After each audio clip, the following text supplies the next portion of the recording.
I seen some go to jail. I seen some be murdered. But you know, thinking as a teenager, not me. You know, that won't happen to me. But everybody says that. J.L. Simpson had always thought of himself as a good kid. He loved his family and wanted to be just like his dad. We walked alike, we had the same mannerisms, we conducted ourselves the same. He taught me everything I know about football and about chores around the house. But when J.L. was 15, his parents divorced. I was a little angry when they divorced because I was used to him being in the home with me. Definitely some disappointment and some hurt and just not understanding. He was especially angry at his dad.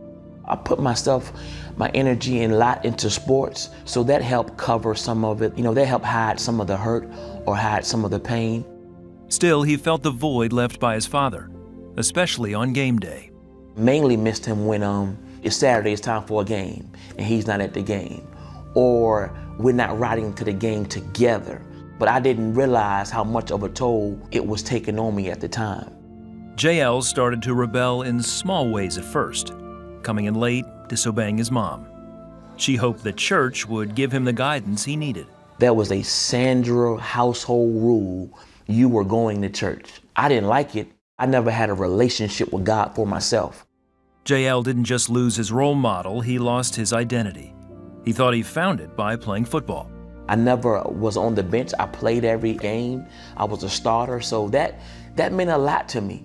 That kind of helped me because you're talking about somebody with identity issues, self-esteem issues that nobody really knows about. Through sports, I began to get an identity.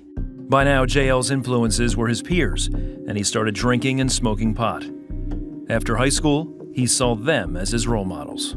I'm now admiring these same guys that I admired on the football field. Now they're selling drugs, and there's a part of me that wants to do what they're doing. You know, because they had the cars, they had the clothes, they had the money.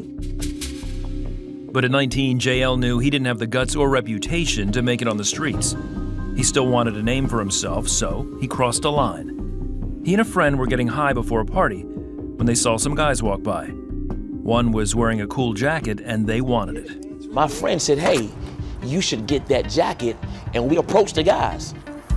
Nice jacket. Thanks, man. And kind of like asked them, hey, we want your jacket. Take the jacket off.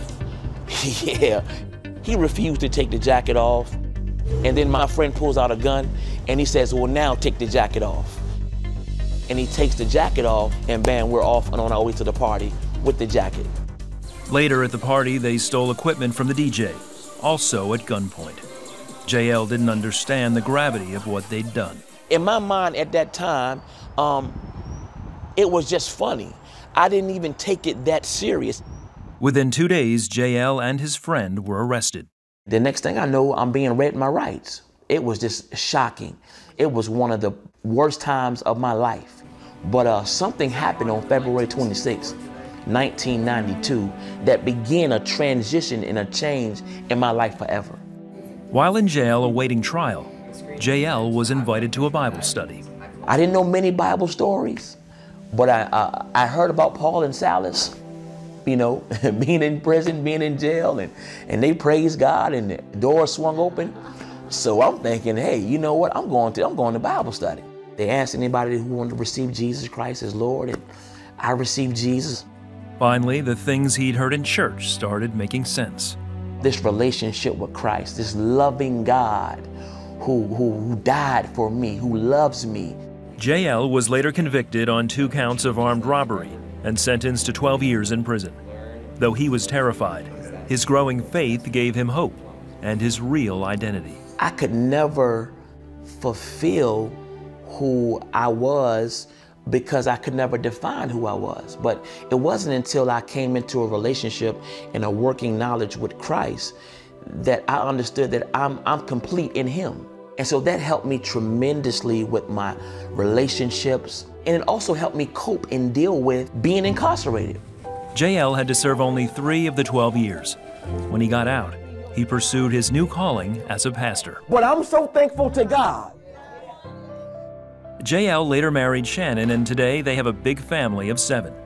He guides his kids to look to the Lord for their identity. His message, especially to youth, is clear. God is able, he's so gracious, he's so merciful, so kind that even though I made those mistakes, now he can use those mistakes. He can use that story. He can use those things I've been through to be a blessing and help somebody else so they won't have to go through those things.